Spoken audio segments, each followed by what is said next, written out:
Hey guys, welcome back to my channel. Today's video is going to be a Q&A. I asked you guys on Instagram to ask me whatever questions you wanted so that we can get to know each other a little bit better. So today we are going to be answering those questions. If you're interested, then go ahead and keep on watching. So question number one, how and when did you realize you wanted to be a personal trainer, and was there further education required? So the whole story behind how I realized I wanted to be a personal trainer is actually a long one. So I was actually modeling on a photo shoot for a friend of mine who was opening a clothing line and needed me to model some of the outfits. And then while I was on that shoot, I asked I asked the photographer if he also did any videography because I wanted to start creating fitness content for my channel, and he said that he did, and I asked if he knew of any gym spaces that we can kind of rent for that content, and he said yes, so-and-so just opened up his own gym actually, blah blah blah, and the person that he was speaking about actually happened to be my soccer coach from high school. So I went to the gym, kind of got a quote on how much it would be to rent the space. It was very much out of my budget, but I ended up liking the gym, so I ended up starting to go and take the boxing HIIT classes. Now, I started taking those classes, I think I was taking them for about a year, and then I actually started working for the owner, who was my old soccer coach, and we ended up running a sports camp together for the summer, and we started to take our campers to the gym after camp as like a separate thing to do youth boxing classes where I shadowed him and kind of helped the flow of the classes. And I ended up really enjoying that, and I was talking to his co-owner, and he was like, yo, you know, you're really good at training, being a trainer and kind of cueing and doing and all that stuff, and because I have a dance background, I am very meticulous about form and where you're feeling movements in the body and all that kind of thing. So he kind of pushed me to even think about getting my certification, and he told me where he got his. I did some research, and then I ended up studying with the National Academy of Sports Medicine, and I did the course in 3 months, which was crazy, but I just dedicated my entire being to studying for that certification. And I would just wake up 7 a.m. and just study all day long until finally I took my exam, which you have to take in person with the state, and I got my state certification. And at the time, I actually was tutoring for this little boy that used to be one of my campers years ago, and I would help him with his English and math homework after school.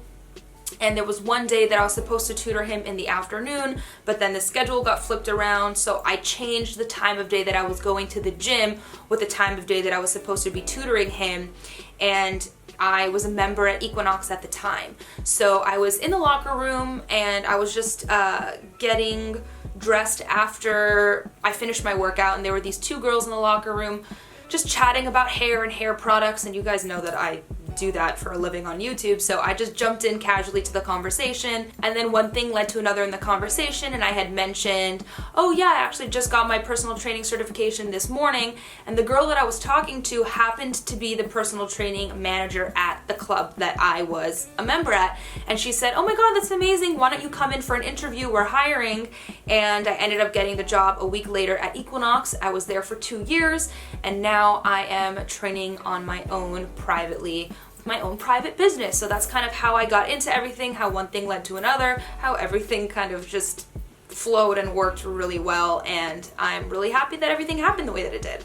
Next question, how did I start my YouTube life and become so good at it? Why did I decide to do fitness? So I think that I answered the second part of that question with the first question, but how did I start my YouTube life and become so good at it? I started YouTube in, I think it was 2013, and 13 or 14, I think it was 2013, and I had no idea what I was doing. I actually privated all of my first videos because they were just so cringe to look at. So I just honestly started with the front-facing camera in the photo booth on my laptop, and I just filmed my first makeup tutorial, and I was super awkward.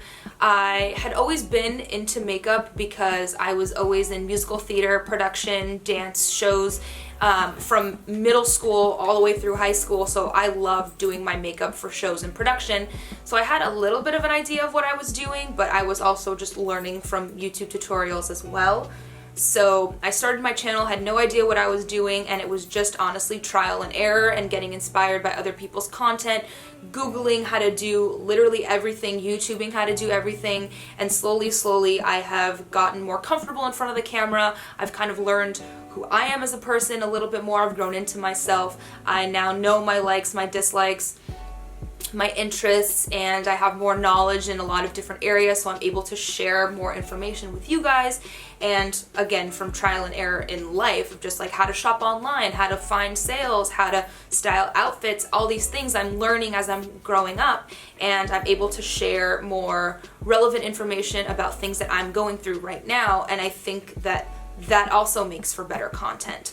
But honestly, it was really just trial and error and learning through the process and just pushing through the hurdles and the discouragement and kind of pushing myself to stick through it, even though my channel hasn't grown the way that I hoped that it would over the years. But I am very thankful and proud of myself for kind of the subscribers that we've all built together, because when I first started, when I first hit my first 10, my first 50, my first 100, I was like, holy shit, that's so many people. And now we're at like, what, 32,000, something like that, and that's way more than I ever thought that I would ever get ever. But was I hoping to one day hit like 250,000? Hell yeah, and I hope to do that one day soon, but you know, it's all about trial and error, doing, consistency, all that. My bra size, you guys want to know what my bra size is. I am a 32 double D, but I don't think that I'm a full cup size. What did I do with all those almonds? So if you guys don't follow me on Instagram, then you wouldn't know that I actually won a year's supply of almonds because one of my clients tagged me in a challenge to win a year's worth of almonds, and you had to post an exercise video, hashtag exercise nut, and my workout video actually won me a year's supply of almonds. They sent me 25 pounds of loose almonds in a box, and I didn't have anywhere to store them before they would go bad, so I actually distributed a lot of them to friends and family, and then I have some that I just like have raw in the house that I plan on roasting and attempting to make almond milk out of, but most of it went to friends and family. Next question is, what has been my biggest challenge to become economically independent? I've worked since I was 16, now I'm 21, and I still live with my parents, which is totally fine, but I want bigger things. I want to be able to be responsible for more. My biggest challenge to become economically independent has been my inconsistent income. Working as a personal trainer, specifically at Equinox, you never know month to month how much money you're going to be making because you only get paid out when you administer a session. So even though when a client decides that they want to start training with me, they'll buy a package of sessions at once, whether that's 12, 24, 36, I actually don't get my percentage payout until I do that session. So I don't get paid for the full 24 sessions all at once. I get paid per session as we go. So if a client gets sick or we need to reschedule and there's nowhere to put them where our schedules align, or they go out of town or this and that, I have such a fluctuation in how many sessions I'm doing per 2 weeks, per month. So it was always really hard for me to know what my paycheck was going to be, and because of the location of our club, I personally had a lot of producers as clients, and they would have to go to shoot different locations and this and that. There was a lot of travel, so my sessions were always kind of either pretty high or super, super low. So there'd be a month where I would do 70 sessions and then a month that I would do 20. So it was really hard for me to save and budget. Whereas now that I'm running my own business, I get the full payment all up front. And the good thing about a lot of my sessions being virtual is even if I'm traveling or a client is traveling, we're still able to do our sessions. And there's a lot more flexibility of times and when we can actually train together. So my schedule has been way more consistent, and I know when to expect the next purchase of new inventory because we are on a very good consistent schedule. So that's been my biggest challenge. And another challenge for me is I have really poor spending habits. I'm not good at saving money. I have such an eye for nice, pretty things, and it's so hard for me to walk away from a good price on an item that's super expensive. I can't resist a sale. So nowadays I'm trying to be a lot better about budgeting and saving. So now that my paycheck is a little bit more consistent, I'm able to budget my life a little bit more. I'm able to save and then also set aside some money to splurge. So that was my biggest challenge. I hope that answers your question. But you know, it's definitely an ongoing battle to make sure that you are budgeting and saving. My line of work, since I'm not on salary, it's harder for me to know exactly how much I'm going to be making month to month. But a lot of people don't have that same issue. Next question, did I ever use a waist trainer when exercising to help sweat more? No, I've never used a waist trainer. I don't believe in them, and I'll tell you why.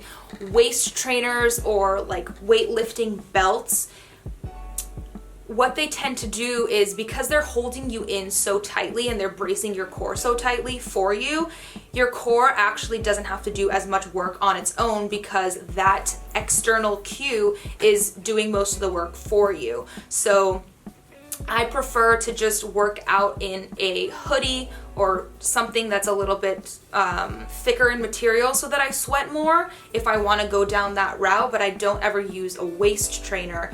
And I also don't like to wear shoes in general that have any sort of arch support, because it's the same concept. When you have a shoe that has arch support in it, you're actually teaching your foot, the muscles in your foot, not to work the same way because the arch is already there and your foot doesn't grab the floor the same way. It's a whole complicated science, and I don't even know how to explain it properly. I have notes somewhere from a course that I took, but it's the same idea. So no, I have never used a waist trainer, and I didn't use it to sweat more. No, I sweat a lot when I exercise regardless. Have I ever cheated on an exam? Honestly, I was thinking about this the other day, and yes, I have, and I don't think that cheating is a good thing, but in high school, we had an English class that we all took the same teacher but different periods in the day, out of like our friend group of everybody. I don't know, there was like 20-30 of us that took the same teacher, and we would have reading homework and we would have like chapter quizzes, and whoever took the quiz the first period of the day would try to remember as many questions as possible, and we would all talk about it during nutrition and lunch and discuss what the questions were and what answers we put and all that stuff.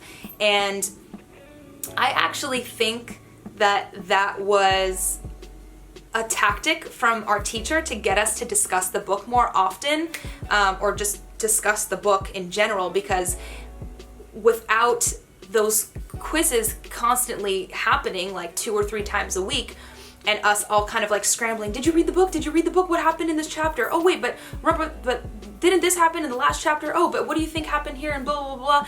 And a lot of the time you'll read these more advanced pieces of literature and maybe I'll understand it in a different way than a peer understood it. And then we have these discussions about these texts based on the questions that our teacher asked us, and like, what do you think that this meant and that and all these things. And yeah, it was definitely cheating, because the people who would take the class first in the day would literally verbatim recite what the questions were back to everybody else who was going to take it later in the day. But we were then discussing these books and having real conversations about what was going on in them. And I think that that was a lot more beneficial to us as students, because then we weren't just reading and taking a test on it, but we were actually talking about what we were reading and what we were learning. And I thought that that was really cool. And I think that that teacher was brilliant, because another thing that he did all the time was we would peer read and edit our essays in class. And we would have little groups of 4, we would have 4 essays, and we would read them in a group, and we would give feedback about the paper on a piece of paper on the back. And it was really cool to read other people's works and hear different voices and styles of writing, and to be able to get positive feedback from your peers on your own writing was also very uplifting. And that teacher, I took his class for 2 years. I wish that I was able to take it a third year, but I learned and grew so much in English composition based on all the things that we would do. We would journal the first like 15-20 minutes of class. He would put a prompt on the board and we would just free write about everything. It was just, he was such a great teacher. So yes, I have cheated on exams. Do I wear makeup every day? No, I do not. I used to be very self-conscious about leaving the house without a full face of makeup on. Nowadays, I do not care at all. I will walk out of the house without any makeup on at all. And I did that even before I started getting lash extensions. I just was over it. I hated putting makeup on. I also became a lot more confident and comfortable with my skin and how I looked without makeup on, especially being a personal trainer.